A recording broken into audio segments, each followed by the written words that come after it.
آج کے درس میں سورہ ہمازہ جس کی ابھی تلاوت ہوئی اور آپ نے صحیح تلفظ کے ساتھ پڑھنے بھی سیکھا ہے، اس کا میں تھوڑا پس منظر اور جو اس میں ہمارے لیے اللہ تعالیٰ نے تعلیمات رکھی ہیں انشاءاللہ سمجھیں گے۔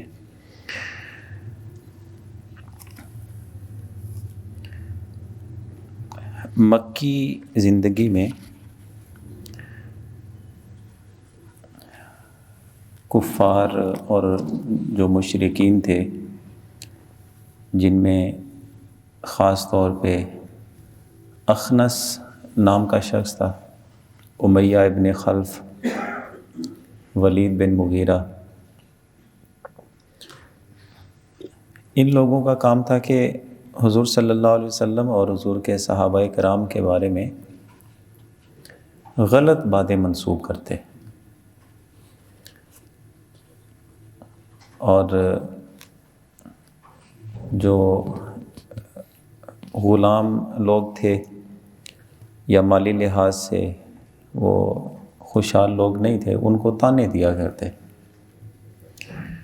تو ان کی ان عادتوں پر، یعنی جو مسلمانوں کے بارے میں اعتراضات کرتے یا برائیاں بیان کرتے، طعنہ زنی کرتے، زبان درازیاں کیا کرتے، اور اپنے مالدار ہونے کی وجہ سے جو مسلمان جو صاحب حیثیت نہیں تھے ان کا مذاق اڑایا کرتے۔ تو ان کی اس حرکت پہ اللہ تعالیٰ نے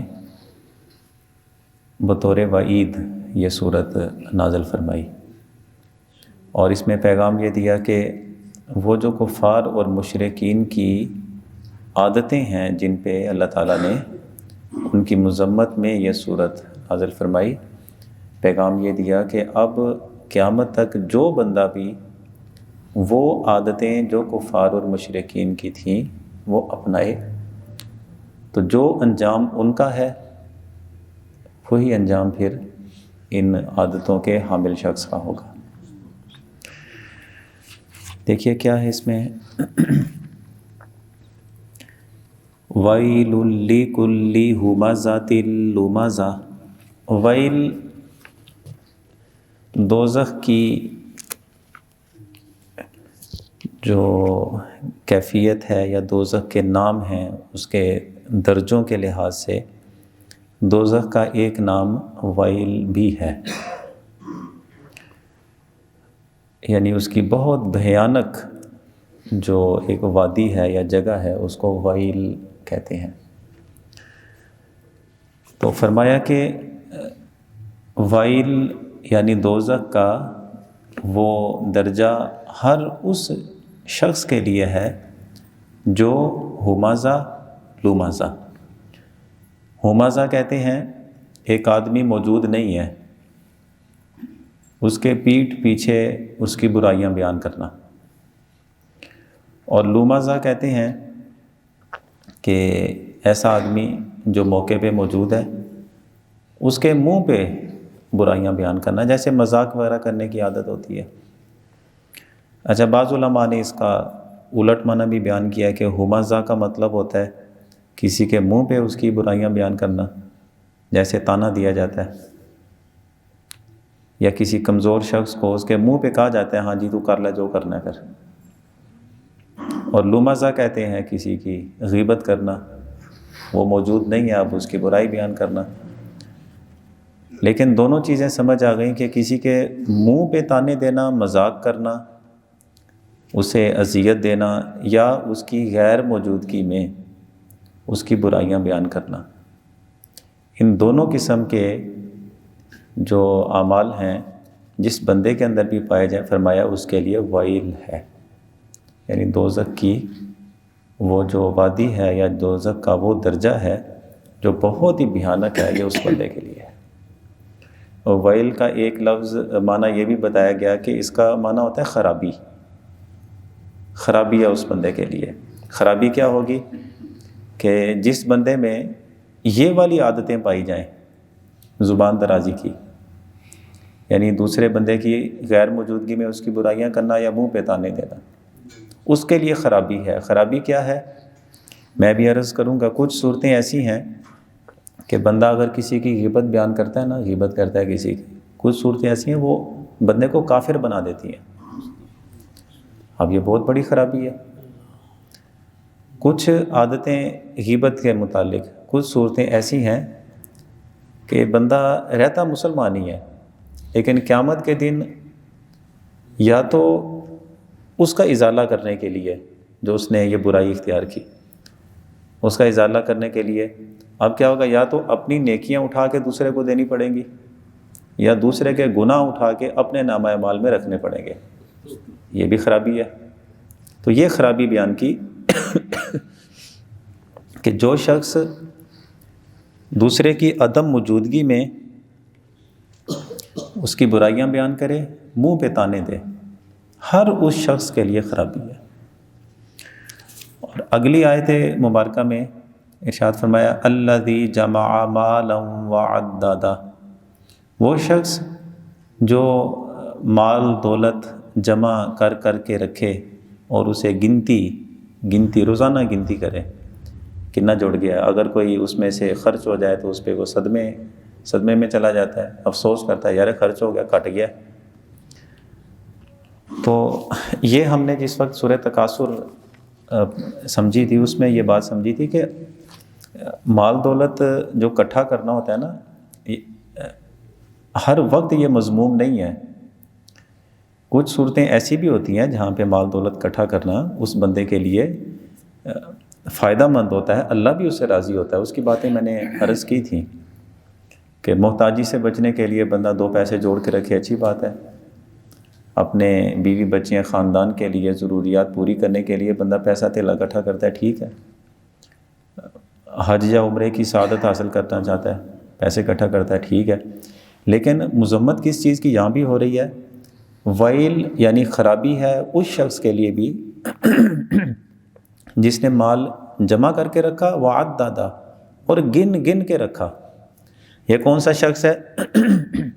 یا تو حرام ذریعے سے مال اکٹھا کیا ہو، یہ اس آدمی کی بات ہو رہی ہے، یا ایسا آدمی کہ اس نے حلال طریقے سے ہی مال اکٹھا کیا لیکن زکوٰۃ بن گیا، زکوٰۃ نہیں دیتا کہ کم ہو جائے گی۔ فطرانہ اس پہ آتا ہے تو فطرانہ نہیں ادا کرتا۔ اگر مالی حقوق اور بھی ہوتے ہیں نا، قربانی کا حکم آیا، اس نے قربانی ادا نہیں کی، کیوں؟ اس لیے کہ کٹ جانا ہے۔ یا اس بندے کی بات ہو رہی ہے کہ مال دولت اکٹھا کرنے میں اتنا مصروف ہو جاتا ہے کہ اللہ اور اس کے رسول کے احکامات اس بندے کو یاد ہی نہیں رہتے۔ نمازیں بھی گزر گئیں، روزے بھی گزر گئے، اسی طرح اور عبادتوں کے کام ہیں وہ بھی گزر گئے، اس بندے کو کوئی پرواہ نہیں ہے، یہ اپنے کاموں میں لگا ہوا ہے، اگرچہ وہ حلال طریقے سے کما رہا ہو۔ لیکن وہ حلال روزی جو بندے کی عبادتیں ضائع کر دے یا بندے کو فکر ہی نہ رہے، اس بندے کی بات ہو رہی ہے۔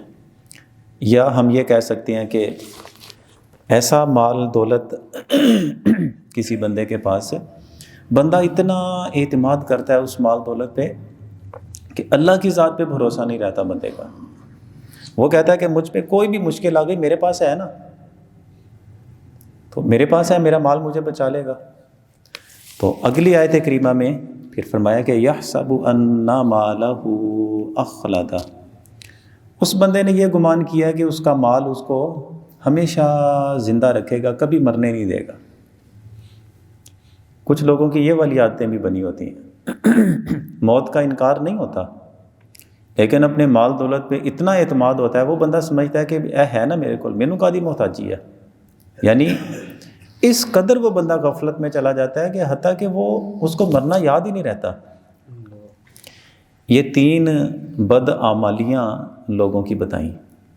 ویل یعنی خرابی یا دوزخ کا درجہ ہے اس بندے کے لیے، نمبر 1 جو کسی کی غیر موجودگی میں اس کی برائیاں کرتا ہو، نمبر 2 منہ پہ تانے دیتا ہو یا مذاق اس کو کرتا ہے، دل آزاری والی باتیں کرتا ہے، نمبر 3 کہ مال جمع کر کے رکھی جا رہا ہے، گن کے رکھی جا رہا ہے، اس کے حقوق پورے نہیں کرتا۔ یہ 3 عادتیں جس بندے کے اندر پائی جائیں اس کی اللہ تعالیٰ نے وعید اس میں بیان فرمائی ہے۔ حضور سید عالم صلی اللہ علیہ وسلم فرماتے ہیں کہ جب میں معراج کی رات گیا تو میں نے ایک قوم دیکھی، کچھ لوگ دیکھے کہ ان کے جو ناخن ہیں نا یہ تانبے کے بنے ہوئے تھے، اور وہ اپنے چہرے اور اپنے سینوں کو یوں نوچتے ہیں، گوشت اتر جاتا ہے ان کے چہروں سے اور سینوں سے۔ اچھا، اسی عذاب میں ہے۔ حضور فرماتے ہیں کہ میں نے پوچھا جبریل یہ بتاؤ کہ یہ کون سے لوگ ہیں، کیوں ایسے ہو رہا ہے ان کے ساتھ؟ تو انہوں نے بتایا کہ یہ لوگوں کا گوشت کھانے والے لوگ ہیں، دوسرے لوگوں کا گوشت کھانے والے۔ یہ دوسرے لوگوں کا گوشت کھانے والے کون سے لوگ ہیں؟ قرآن کی روح سے جو غیبت کرنے والے ہیں اور لوگوں کی عزتیں خراب کرنے والے۔ ٹھیک ہے، کوئی بندے نے گناہ کر لیا ہوتا ہے، کوئی خرابی اس کے اندر پائی جاتی ہے، تو اب اس کا مطلب یہ تھوڑی ہے کہ یا دوسرے لوگوں کے سامنے جا کے اعلان کرنا شروع کر دیں۔ تو اس لحاظ سے چند ایک چیزیں میں نے نوٹ کی ہیں کہ کچھ ایسی صورتحال بن جاتی ہے بسا اوقات کہ انسان کو دوسرے کی برائی یا دوسرے کی کمزوری ہے وہ بتانی پڑتی ہے، وہ جائز بھی ہوتی ہے۔ وہ جائز کون سی ہوتی ہے؟ مثال کے طور پہ ایک بندہ جس کے بارے میں یقینی طور پہ آپ جانتے ہوں کہ یہ دوسرے کو نقصان پہنچانے والا ہے، دوسرے کو نقصان پہنچانے والا کیا ہے؟ مالی نقصان بھی ہو سکتا ہے، جانی نقصان بھی ہو سکتا ہے، عزت کا نقصان بھی ہو سکتا ہے۔ اس بندے کو پتہ لگ گیا کہ بر وقت اگر اطلاع نہ دی دوسرے بندے کی جان کو یا اس کی عزت کو یا اس کے مال کو خطرہ ہے۔ اب یہ دوسرے بندے کے پاس گیا، اسے جا کر کہا کہ وہ فلاں فلاں آدمی بچ کے رہنا۔ اس میں بھی ہمارے علماء نے کہا کہ احتیاط پھر یہ کرے کہ اس بندے کا نام نہ بتائے، بس یہ کہے کہ کیونکہ یہ یقینی طور پہ جانتا ہے کہ اس کو نقصان پہنچنے والا ہے، اس کا نام ذکر نہ کرے، صرف اتنا کہہ دے کہ تمہاری جان کو خطرہ ہے، محتاط رہنا، تمہاری عزت کو یا تمہارے مال کو خطرہ ہے۔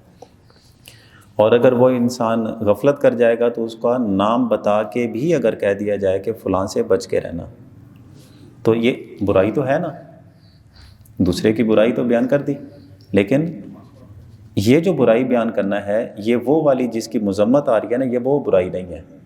آپ دوسرے کی عزت بچانا چاہ رہے ہیں، دوسرے کی جان یا اس کا مال بچانا چاہ رہے ہیں، یہ جائز ہوتا ہے۔ اچھا، دوسرا اس میں یہ ہوتا ہے کہ معاشرے کے اندر کوئی برائی ہے، آپ کسی ایسے بندے کے پاس جا کے بات کرتے ہیں کہ جو اس برائی کو ختم کر سکتا ہے۔ جیسے یہاں پہ اگر چوری چکاری یا اس طرح کے اور دوسروں کی عزتیں خراب کرنے کے معاملات شروع ہو جائیں تو لوگ جاتے ہیں نا FIR کٹانے، وہ بندے کو نامزد کرتے ہیں نا، تو یہ نامزد کر کے کسی کی بات کرنا ہے تو برائی دوسرے کی، لیکن آپ کیوں کرنا چاہ رہے ہیں؟ اس لیے آپ یہ نہیں چاہتے کہ دوسرے کی عزت خراب ہو، آپ یہ چاہتے ہیں اس بندے کے شر سے ہمارا معاشرہ، ہماری گلی محلے محفوظ ہو جائے۔ اب یہ ٹھیک ہے، اس صورت میں بھی کوئی گناہ نہیں ہے، یہ جائز ہے اس طرح کی برائی بیان کرنا۔ اچھا، ایک پھر اس میں یہ بھی صورت ہوتی ہے کہ آپ کسی مفتی صاحب سے شرعی مسئلہ معلوم کرنا چاہ رہے ہیں، وہ شرعی مسئلہ معلوم کرنے کے لیے آپ کسی کی کوئی خرابی ہے، کوئی اس طرح کی بات کرنی پڑتی ہے، جیسے نکاح کا مسئلہ ہوتا ہے، طلاق کا مسئلہ ہوتا ہے۔ اب مفتی صاحب پوچھتے ہیں کہ آپ کیوں طلاق لینا چاہ رہے ہیں؟ یہ فریق مرد کی طرف سے بھی ہو سکتا ہے، عورت کی طرف سے بھی ہو سکتا ہے۔ وہ کہتے ہیں کہ یہ بتائیں اگر ایسی بات ہو تو کیا علیحدگی ہو جانی چاہیے؟ کوئی بھی بد اخلاقی بھی ہو سکتی ہے، جسمانی کوئی ایک عیب بھی ہو سکتا ہے۔ اب اس کے سامنے جا کے یہ بات کرنا اس لیے آپ کرنا چاہ رہے ہیں کہ زندگی کا اگلا جو معاملہ ہے وہ آپ بہتر کرنا چاہتے ہیں، تو اس صورت میں بھی کسی کا عیب بیان کر دیا جائے تو اس میں کوئی قباحت نہیں ہے۔ اچھا، ایک چیز اور بھی ہوتی ہے اس میں کہ نکاح کا یا دیگر کوئی اور معاملہ ہوتا ہے، بس اوقات آپ کے پاس کوئی بندہ آئے اور آپ کہے کہ یار یہ والی فیملی ہم نہیں جانتے، آپ بتائیں کہ ہم بچے یا بچی کا نکاح اس گھر میں کرنا چاہ رہے ہیں، آپ بتائیں ٹھیک ہے۔ آپ جانتے ہیں کہ اس گھر میں ان کا جو ماحول ہے اپنی کسی عداوت کی وجہ سے نہیں، یہ جو فیملی ہے ان کا ماحول اور ان کا ماحول، یہ جو ایک دوسرے کو ابھی تک بتا چکے ہیں، اب اس بندے نے میرے اوپر مکمل اعتماد کر لیا ہے، میں کہوں گا کر لو تو یہ کر لیں گے، لیکن ان کی کچھ باتیں ایسی ہیں جو چھپی ہوئی ہیں، بعد میں نکلیں گی تو رشتے خراب ہو جائیں گے، اپنا بھی اعتماد ٹوٹ جائے گا۔ اس لیے چھپے لفظوں میں یا تو ان کو یہ کہہ دے کہ آپ تھوڑی سی اور تسلی کر لیں، یا ان کو کچھ پوائنٹ دے دے کہ آپ ایسا ایسا سوال بھی کر لیں ان سے۔ اگر وہ نہیں سمجھ پا رہے، مکمل اعتماد آپ پر ہی ہے، تو پھر آپ کہہ بھی سکتے ہیں کہ آپ کے لیے مناسب نہیں ہے۔ پھر یہ آپ نے کیوں کیا؟ اس لیے کہ اپنی کوئی عداوت یا اپنا کوئی بدلہ لینے کے لیے نہیں، آپ نے جو ان کی اگلی زندگی ہے اسے محفوظ کرنے کے لیے۔ اچھا، اسی طرح تجارتی معاملہ بھی ہو سکتا ہے۔ ایک بندہ کہتا ہے بھائی جان میں نا وہ فلانے نال انویسٹمنٹ کرنا چاہ رہے ہیں۔ اچھا، اس نے آپ کو کیا بتایا کہ انویسٹمنٹ کر رہے ہیں، کیا کرے گا؟ وہ اس نے سبز باغ دکھائے ہوئے تھے، آپ جانتے ہیں کہ اس بندے کے پاس وہ تجربہ نہیں ہے جو اس کو بتا رہا ہے، یا وہ اس قابل نہیں ہے کہ وہ انویسٹمنٹ کا پیسے کو سنبھال کے رکھے یا آگے اس میں کوئی بہترین تجارت کر سکے۔ اب آپ اس کو اس لیے کہ اس نے آپ پہ اعتماد کیا ہوتا ہے، اگر آپ اس کو بتا دیتے ہیں کہ آپ کے لیے بہتر نہیں ہے کیونکہ تجربہ نہیں ہے، تعلیم نہیں ہے، یا اس کی عادتیں ایسی ہیں، وہ اپنا پیسہ محفوظ نہیں کر سکا، تو آپ کا بھی نہیں کرے گا۔ اس لحاظ سے اگر آپ اس کی کوئی دبے لفظوں میں اگر بات اس طرح کی کرتے ہیں جس کو برائی کا نام دیا جاتا ہے، تو یہ قباحت نہیں ہے۔ آخری بات یہ کہ اسی طرح کسی بندے کا عقیدہ غلط ہوتا ہے، بد عقیدہ آدمی، لیکن بہت سارے لوگ اس کو فالو کر رہے ہوتے ہیں۔ تو لوگوں کے عقیدے بچانے کے لیے اگر آپ کسی کو کہتے ہیں کہ اس بندے کی یہ عقیدے کی باتیں غلط باتیں ہیں، تو آپ اس سے محتاط رہیں۔ اب یہ کسی کے دین کے بارے میں کوئی آپ بات کرتے ہیں تو یہ بہت بڑی غیبت ہوتی ہے، لیکن یہاں پہ آپ لوگوں کا دین بچانا چاہ رہے ہوتے ہیں، اسے بھی غیبت میں نہیں لایا جاتا، یہ جائز عمل ہوتے ہیں۔ اب ان ساری صورتوں سے ہٹ کر نہ کسی کا عقیدہ بچانے کے لیے، نہ کسی کی زندگی بچانے کے لیے، نہ مال نہ عزت بچانے کے لیے، محض ایک بندے کو بولنے کی عادت ہوتی ہے۔ دیکھتے نہیں ہیں، سیاست پہ تبصرہ سارے کریں گے، مذہب پہ تبصرہ سارے کریں گے، گلی محلے میں کوئی بھی بات ہو سارے تھڑیوں پہ بیٹھ کے ہاں جی پائنا آج دسو پھر کی بنے ہیں، وہ ساری سٹوریاں شروع ہو گئی، اس کی برائیاں، اس کی برائیاں، اس کی برائیاں۔ اس صورت میں یہ جو باطونی لوگ ہوتے ہیں ان کی مذمت کی گئی ہے، یعنی کوئی اصلاح کا پہلو اس بندے کے اندر نہیں ہوتا، بس یہ ہے کہ اندیاں گلاں اندے اگے، اندیاں گلاں تیسرے اگے۔ اس لیے ہمارے صوفیاء نے فرمایا یاد رکھیں، آپ کے سامنے اگر کوئی بندہ آ کے کسی کی برائی کرتا ہے نا، یاد رکھیں کہ وہ آپ کی باتیں بھی کسی اور کے سامنے کرے گا۔ سوال ہی نہیں پیدا ہوتا ہے کہ کوئی بندہ آپ کے سامنے آ کر باتیں کرے اور آپ کی کسی اور کو نہ بتائے، لازمی کرے گا۔ تو اس لیے ہمیں محتاط رہنا چاہیے، بچنا چاہیے۔ اگر کسی کے عیب ہم کسی دوسرے کے سامنے بیان کرتے ہیں تو ڈرنا چاہیے کہ اگر مجھے ایک دو باتوں کا پتہ لگ گیا کسی کی، تو اللہ تعالیٰ تو بہت قادر ہے، وہ تو میری کتنی خرابیاں ساری جانتا ہے، اگر اس نے میری خرابیاں دوسروں کے سامنے ظاہر کر دی میں کہاں جاؤں گا؟ تو اس لیے ہمیں محتاط رہنا چاہیے۔ فرمایا کہ جو دوسروں کی عدم موجودگی میں برائیاں بیان کریں اور منہ پہ تانے دیں، جو مال جمع کر کر کے شخص رکھتا ہے، حقوق ادا نہیں کرتا، گن گن کے رکھتا ہے، وہ یہ سوچتا ہے کہ یہ اس کا مال اس کو ہمیشہ ہمیشہ زندہ رکھے گا، کبھی مرنے نہیں دے گا۔ اب یہ تینوں قسم کی عادتیں جس بندے میں ہوں، اللہ تعالیٰ نے اس کی سزا کیا بتائی؟ کَلَّا لَيُنبَذَنَّ فِي الْحُطَمَةِ، تو وہ ضرور بضرور اسے حطمہ میں پھینکا جائے گا۔ حطمہ کیا ہے؟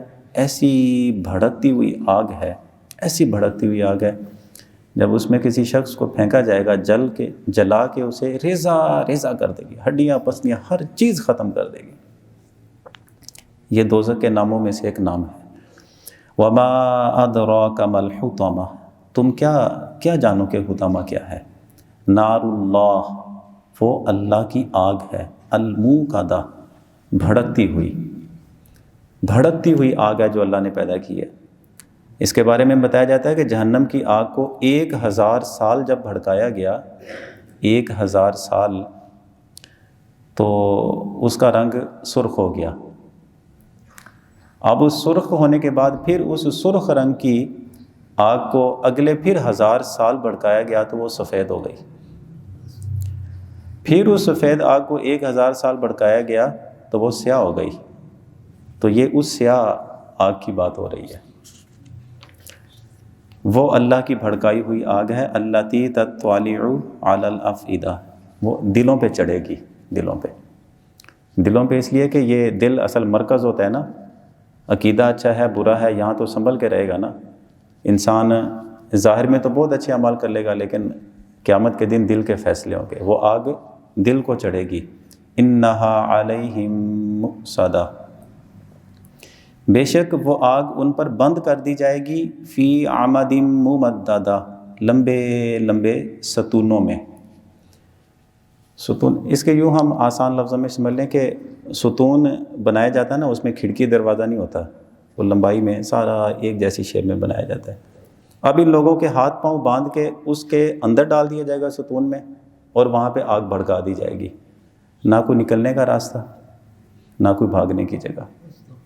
تو ہم کیوں ایسا عمل کریں کہ یہ چیزیں دیکھنی پڑیں؟ یہ دنیا کی زندگی ہے، ہو جاتی ہیں چھوٹی موٹی باتیں. زندگی ہے، اللہ نے ہوش و حواس سلامت رکھے ہوئے ہیں، بول سکتے ہیں، چل کے جا سکتے ہیں. کسی کے ساتھ اگر کوئی ایسا رویہ اختیار کیا ہے تو اس سے پہلے کہ کہانی ختم ہو جائے، بندے کو اپنے ان گناہوں کا، اور اگر ایسا معاملہ تو اس کا ازالہ اسی دنیا میں کر لینا چاہیے. تو جو تعلیمات ہم نے سمجھی ہیں اللہ تعالیٰ ہمیشہ یاد رکھ کے ان کے مطابق اپنی زندگیاں گزارنے کی اللہ ہمیں توفیق عطا فرمائے.